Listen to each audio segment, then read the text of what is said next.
ሰላም ጤና ይስጥልን። ከስራ ስር ስፖርታዊ መረጃዎችን ይዘን ቀርበናል። ስፖርታዊ መረጃዎች ቶሎ ቶሎ እንዲደርሱ ፔጁን ላይክ፣ ሼር፣ ሰብስክራይብ በማድረግ ቤተሰብ ይሁኑ። ኤዲን ኒኪታ አርሰናልን ከለቀቀ በኋላ ዋንጫ ማንሳት ችሏል። አርሰናል ግን ተጫዋቹ ከለቀቀ በኋላ እስካሁን ዋንጫ አላነሳም።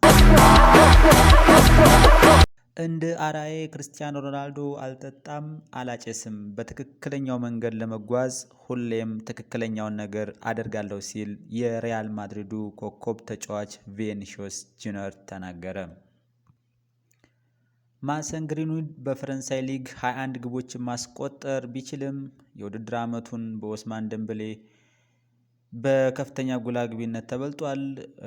ግቦቹን እኩል 21 በማድረስ ቢጨርስም ከደምበሌ የበለጠ ፔናልቲ በማስቆጠሩ ኦስማን ደምበሌ የውድድር ዓመቱ ኮከብ ጎል አስቆጣሪ ሆኖ ተመርጧል። የ37 ዓመቱ አርጀንቲናዊ አጥቂ አንሄል ደማሪያ በውድድር ዓመቱ መጨረሻ ከቤኔፊካ ጋር እንደሚለያይ አስታውቋል። ክሪስታል ፓላሶች የኤፍኤ ካፕ ዋንጫ ማሸነፋቸውን ተከትሎ በቀጣይ ዓመት በኤሮፓ ሊግ የሚሳተፉ ይሆናል።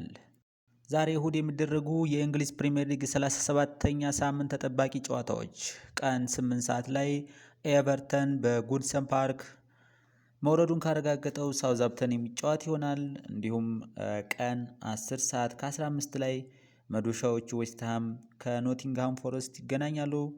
እንዲሁም 11 ሰዓት ላይ ብሬንትፎርድ ከፉላም፣ 11 ሰዓት በተመሳሳይ ሌስተር ሲቲ ከኢፕስዊች ታውን፣ እንዲሁም አመሻሹ ላይ 12 ሰዓት ተኩል ተጠባቂ ጨዋታ አርሰናል በኤሚሬትስ ስታዲየም ኒውካስል ዩናይትድን የሚያስተናግድ ይሆናል። በፈረንሳይ ሊግ ፒኤስጂ በታሪኩ ለ13ኛ ጊዜ የፈረንሳይ ሊግ 1 ዋንጫን ማሳካት ችሏል። የ2024-25 የጀርመን ቡንደስሊጋ ፍጻሜውን አገኘ። የዘንድሮው የ2024-25 የጀርመን ቡንደስሊጋ በዛሬው ዕለት በተደረጉ ጨዋታዎች በኋላ ፍጻሜውን አግኝቷል። ቀደም ብሎ ቡንደስሊጋውን በማሸነፍ የዋንጫ ባለቤት መሆኑን ያረጋገጠው ሙኒክ ዛሬ ሆፌንሃይምን 4-0 በማሸነፍ ነጥቡን 82 አድርሶ የዋንጫ ባለቤት ሆኗል።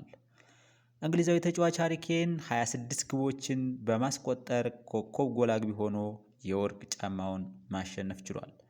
ሃሪ ኬን በመጀመሪያ 2 ዓመታት የቡንደስሊጋውን የወርቅ ጫማ ያሸነፈ የመጀመሪያው ተጫዋች ሆኗል።